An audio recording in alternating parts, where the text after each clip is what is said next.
morning children. In the last video we have discussed about Newton's second law of motion. Today let us discuss Newton's third law of motion. The law states that for every action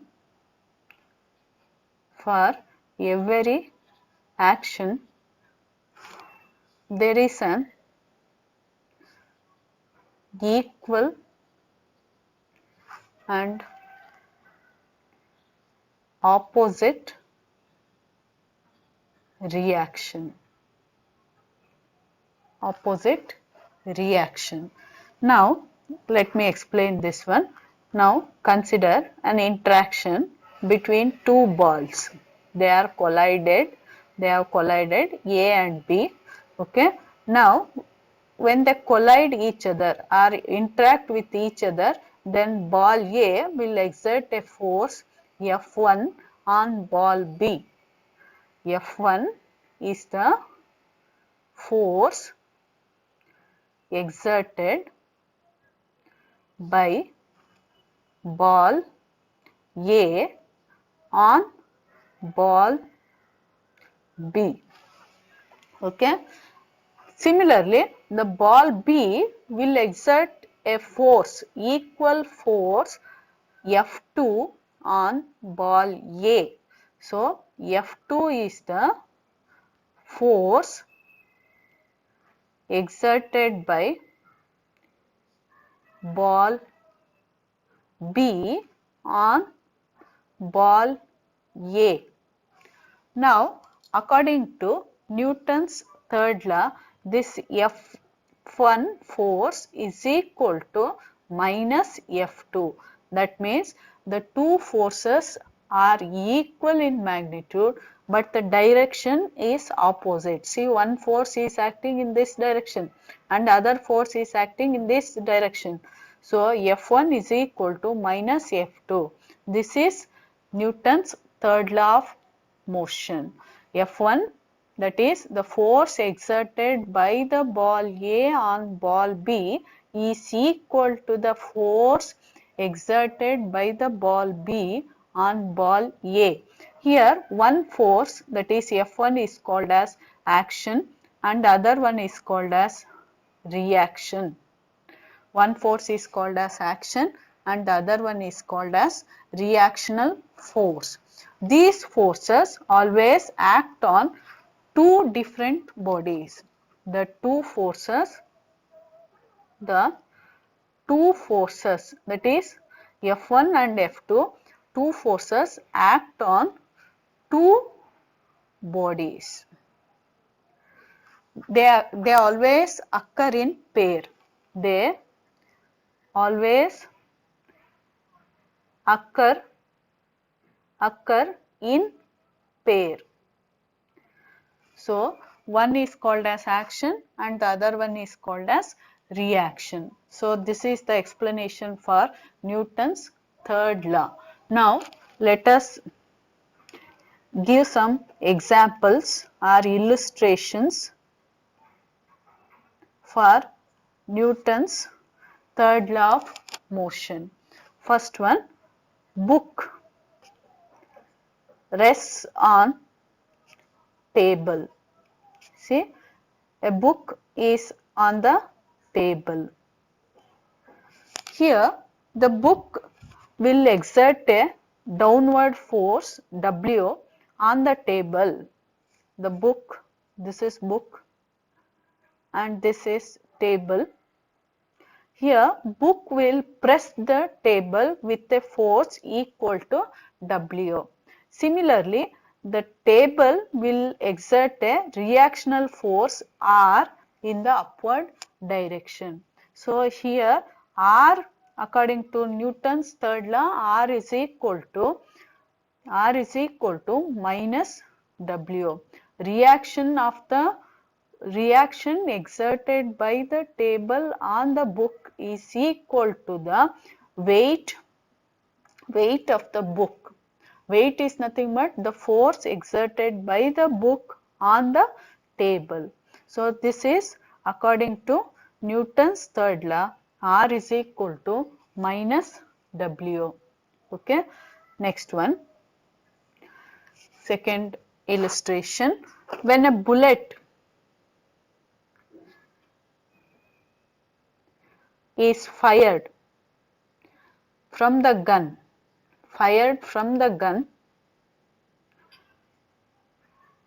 the bullet moves forward.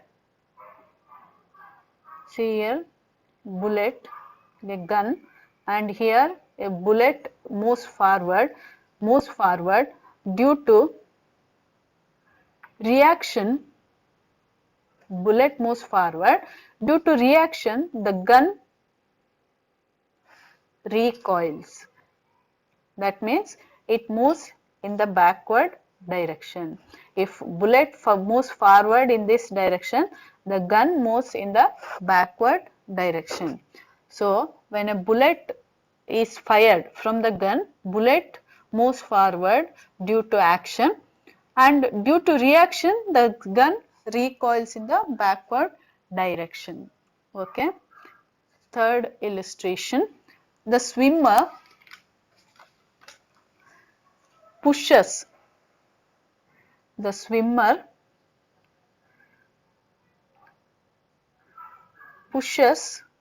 the water with hands in the backward direction.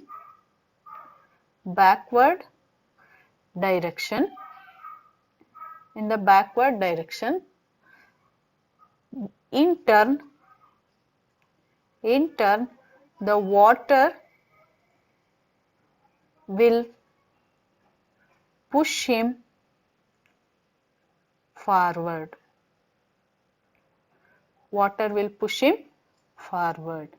Okay. So these three illustrations they may ask separately. Next one, fourth one.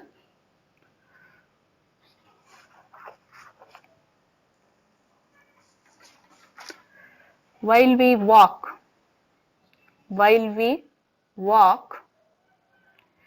we push the ground in the backward direction. The ground in turn pushes us in the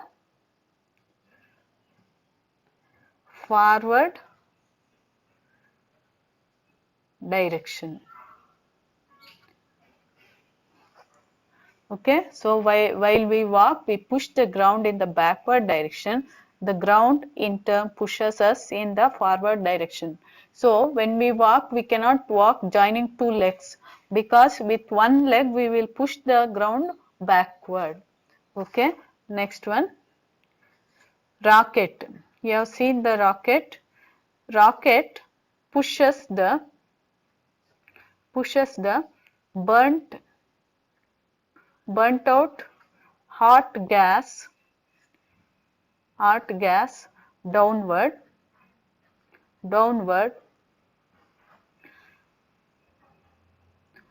In turn, the hot gas pushes the rocket in the forward direction. So rocket propulsion uses this Newton's third law of motion. Okay, you have understood this one. These are the illustrations for Newton's third law of motion.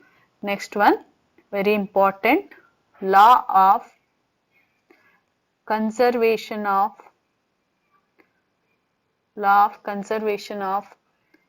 momentum. the law states that in a closed system,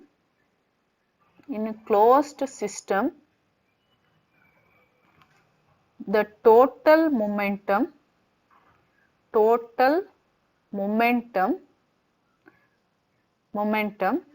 before collision is equal to total momentum after collision. I will explain this with the example. See here. Now consider two balls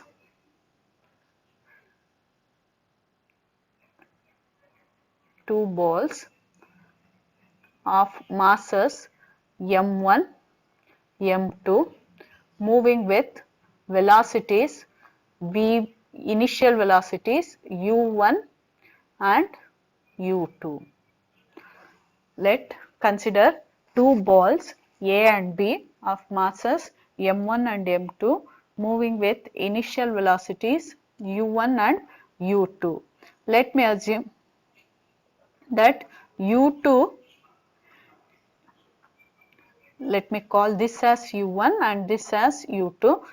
Here let me assume the velocity of this u1 is greater than u2. That means ball A is moving very fast compared to the ball B. So what happens, at certain time the two balls will collide. This is before collision. This is at collision. The two balls are collided, A and B. Let F1 is the force exerted by the ball A on ball B and F2 is the force exerted by the ball B on ball A. Next, after collision, the two balls will move in the same direction with different velocities. Let me call the ball B moves with the velocity v2 and ball A with velocity v1. v1 is the velocity of the ball A after collision and v2 is the velocity of ball B after collision. This is after collision. So according to law of conservation of momentum, the initial momentum of ball A is m1 u1. Initial momentum of ball B is m2 u2. Total momentum before collision is equal to m1 u1 plus m2 u2. Similarly, the total momentum after collision is m1 v1 plus m2 v2. So these two are equal, that is m1 u1 plus m2 u2 is equal to m1 v1 plus m2 v2, that is total momentum before collision is equal to total momentum after collision. So the momentum is constant. Momentum can neither be created nor be destroyed. So total momentum before collision is equal to the total momentum after collision. Let us prove this with one activity. Okay, activity, let us I will explain the activity. You can do it at home to prove the law of conservation of momentum. conservation of momentum. For this, take a big rubber balloon and inflate it fully. Okay, fill it with air, then tie its neck using a thread. Take a balloon, okay, fill it with air and tie here with a thread. Okay, next take a straw, pass a thread through the straw and hold two ends or fix the two ends of a thread to a wall like this and paste the straw with adhesive to the balloon. Next, see like this is a straw and you have passed the thread and thread is fixed at both ends. To this straw attach a balloon. Attach a balloon which is filled with air.